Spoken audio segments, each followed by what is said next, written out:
Hey everybody, it's me, Edward Jones, back with a new video. My thoughts on the events in Kenosha, Wisconsin. Man, this past couple of days, especially last night, has been something else. I look like a mess. I just got done with class. I'll have a video up about that as well. So where do I start? All right, so it all started from this guy, Jacob. I think it's Jacob Blake. He was shot 7 times in the back by a cop which police were responding to a domestic disturbance. There was apparently Blake was breaking up a fight between 2 women, but apparently, and this is there's a record of this. Blake, there was a warrant for his arrest. He had previously served time for I think it was assault. And I think there was he had charges against him. I think it was he had an arrest warrant against him for physical assault and sexual assault. And this guy, so the cops show up knowing who he is. I hope I'm getting the story right. Show up, they tackle him because they know who they're looking for. He has like I said, he has a record of violent acts. They tase him. The taser didn't work, so it could be assumed that he was maybe high.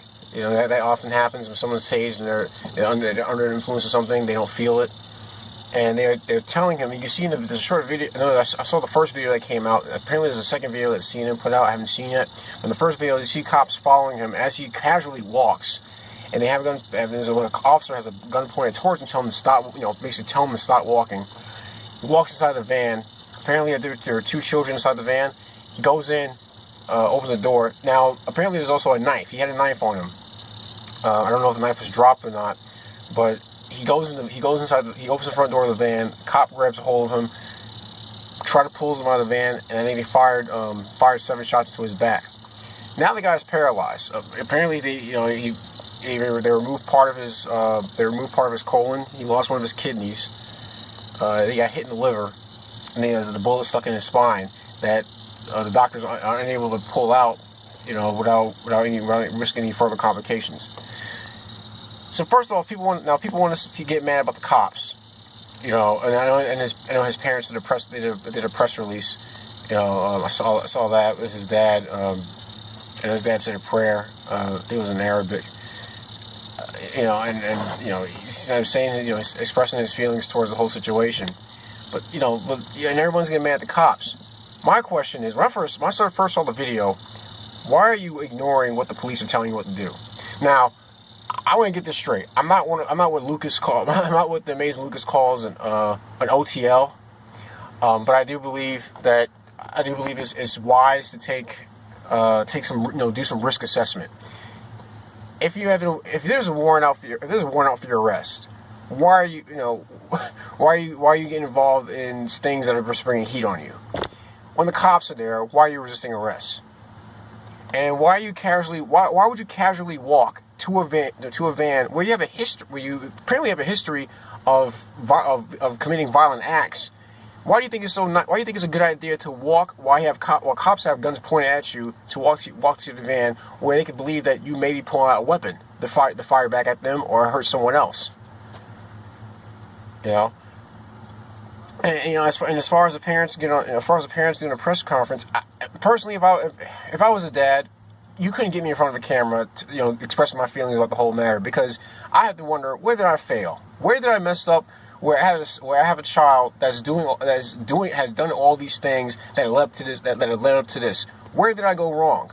Did I not teach him how to handle stressful situations? Did I not teach him how to handle encounters with the police? Did I not teach them why is it a bad idea to do things that lead to you getting arrested or having a record for violent acts and sexual assault? If I was a parent, that would be my concern. And you couldn't, like I said, if I was a father, you couldn't get me in front of a camera, express my feelings. I'd be upset with myself that it got to this point. All right, that pissed me off. That was something, I was flabbergasted when I heard about all that happened involving that. Now, fast forward as to what happened last night. This is no longer a riot. So, as people have pointed out, this is an insurrection. You know, I think it all started. I think for Freddie I think it started Monday night. There was Monday night a car lot got set on fire. And it was funny because it had BLL, Black Lives Matter, on their marquee, on their sign outside. You know, while in the background, the cars, all the cars being, are lit up. So you have a group that apparently is supportive of Black Lives Matter, but what they do not support they don't support targeting private businesses. They don't support looting. They don't support the destruction of private property.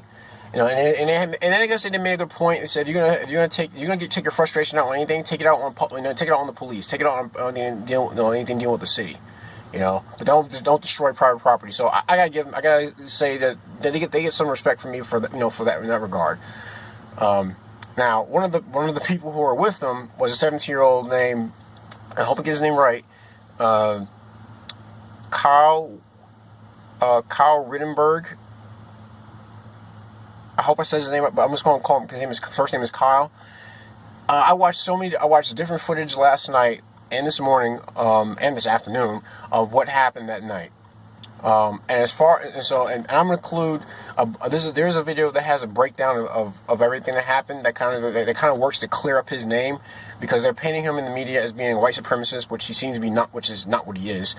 I mean, in fact, the fact is the group that he was with it was a black guy leading it. So if you want to make the case that he was a white supremacist, must be a very confused one, because why would he follow the orders of someone who's not white?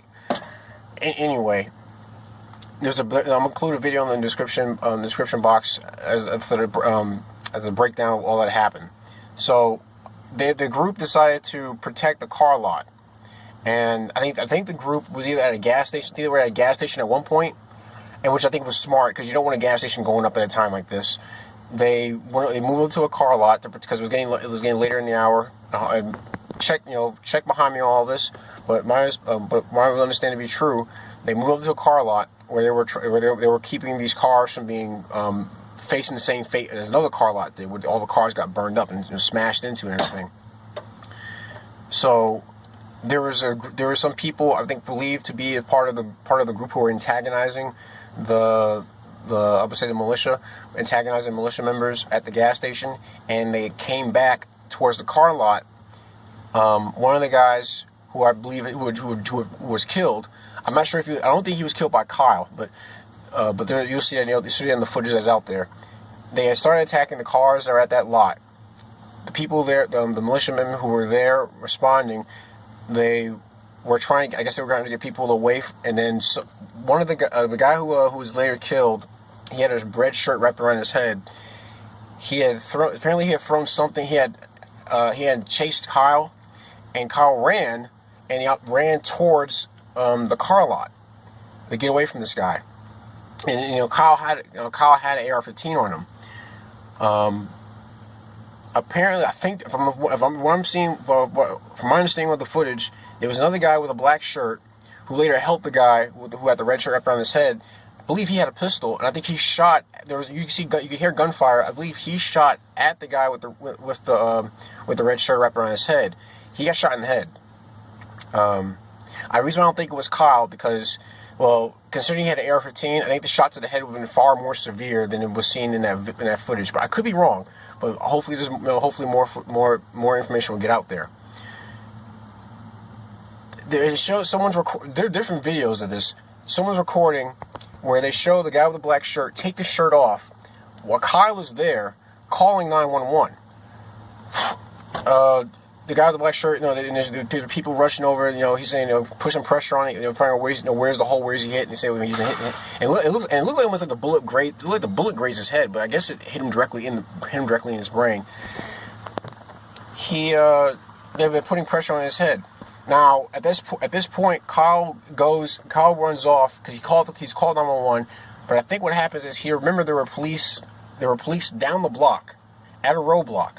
There were some MRAPs down there with blue lights. And so I think what happened was he was going to head in that direction.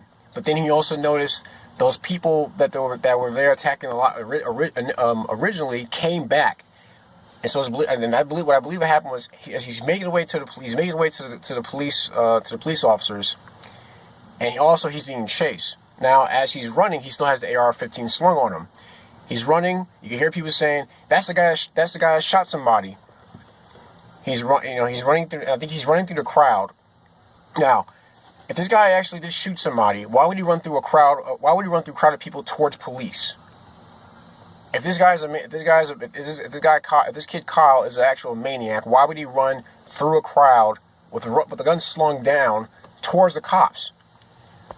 So obviously that doesn't, that you can kill that narrative. But anyway, he's running, and then people start running towards him, saying, "Get him, kick his, beat his ass." He trips, which happens. I mean, if you're running, you just witness someone getting shot in the head, and it's mayhem all around you. He trips. There's some guy on a skateboard. And this is the first guy, and I believe this is the first person that Kyle has killed. Which he didn't. Again, you got to see the footage. The guy on the skateboard jumps up, tries to kick Kyle, try to hit him with the board. I think he hits him. Tries to go for the rifle, and the rifle is, thankfully he had it on a sling. Kyle grabbed control of his rifle, shot the skateboarder in the chest and in the stomach. He walked off and dropped. Kyle, now this is where things get really interesting. Another guy runs towards him. Apparently, Kyle had the muzzle pointed at him, but then he made it like he kind of backed off. He felt like he was surrendering. Kyle pointed away from him, but then Kyle noticed the guy reach behind his back, pull out a pistol. It was a Glock. Kyle shoots him in the arm. I gotta admit, at 17 years old, that's a good. That was some good shooting, especially down on the ground after you just fell, and potentially was kicked in the head, or hit with a skateboard. He shoots the guy in the arm, and you can see this big cloud, a big mist of blood come out from when he shot the guy. There's also some footage of the guy, him calling for a medic because he got shot in the arm, and it gets even more interesting. There's a third person that is approaching Kyle right next to the guy who got shot in the arm. He puts his hands up. Kyle had the rifle pointed at him. Guy put his hands up and backs off, slowly backs away. He stands there with his hands up. Kyle doesn't shoot him.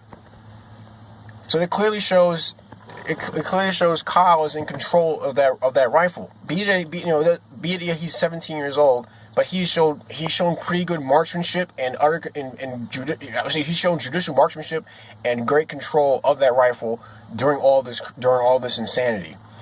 He gets up. I think he. I'm not sure, there's more gunshots. But I don't think it's from him. You really can't see where the other gunshots are coming from. But you can see him, and he makes his way towards the MRAPs. He has his hands up. Also, there's also note that he had a first aid kit on his back, and there's some footage of him speaking about why he's there. He says that he's with BLM. He supports BLM, but he does not support the rioting. He does not support the destruction of private property, and he's also there to provide medical assistance to anyone who needs it. He said he wants to help. He wants to help people who may get injured during this whole thing. So he goes in with great intentions. You can argue whether it was a good idea for him to be out there or not. I think it's interesting that he decided to go out there at that age, but the governor won't send out more police, or won't take the offer of National Guard to go out there to quell this nonsense. So I gotta say, Kyle had more heart than the governor. And he seemed to, I'd say he seemed to have more control of himself than Jacobs. So he goes up to the police cars, and they pass by him. It's funny. He goes up to the car. He has his hands up. He's trying to signal to them, but what has happened?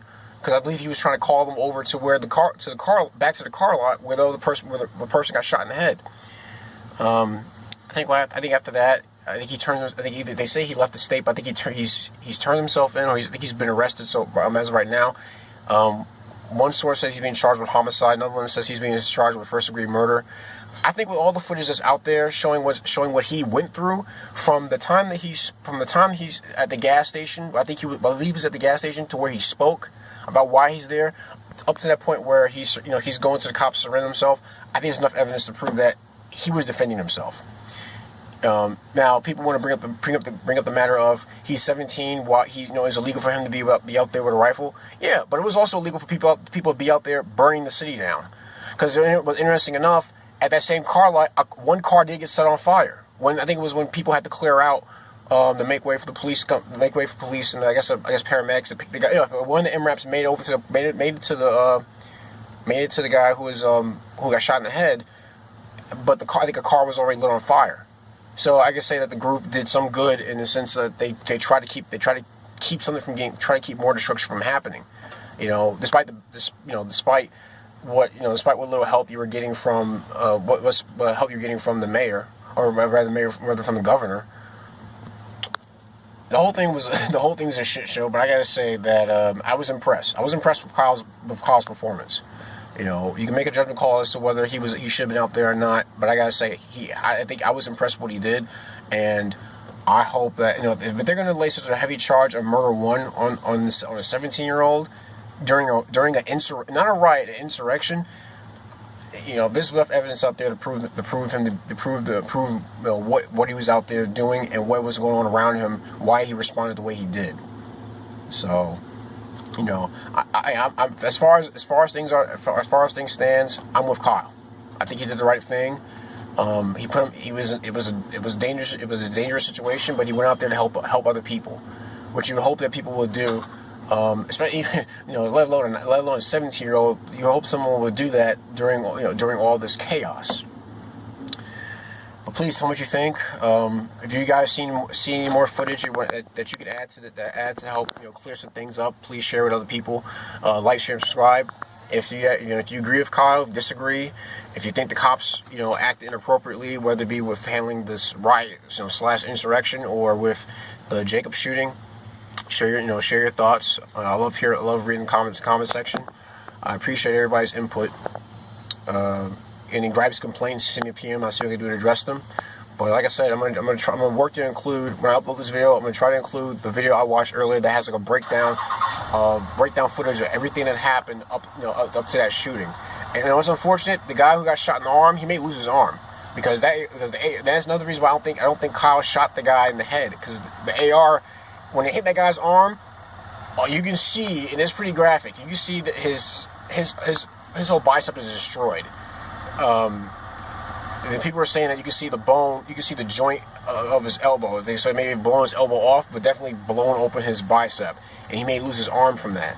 As much as I think the guy was, and that's another thing. If you're gonna commit to something like that, don't go half-ass, because like the guy froze and feigned, and this really upset me. He froze and feigned surrender. And then when Kyle saw that he was surrendering, he moved his muzzle. But then he decided, I'm going to shoot. Then decided, I guess, to pull the gun out to either detain him. But Kyle couldn't know that, he wasn't taking any chances, so he shot him in the arm. I hope he does. I hope he does get full use. I hope he does gain some use of his arm again. At least he didn't. At least he didn't die. I can say that he at least he still has his life. But like I said, it was chaos. But please share your thoughts. That's my video. Thoughts on what's going on in Kenosha right now. I'm Edward Jones. You guys take care, be safe, and God bless.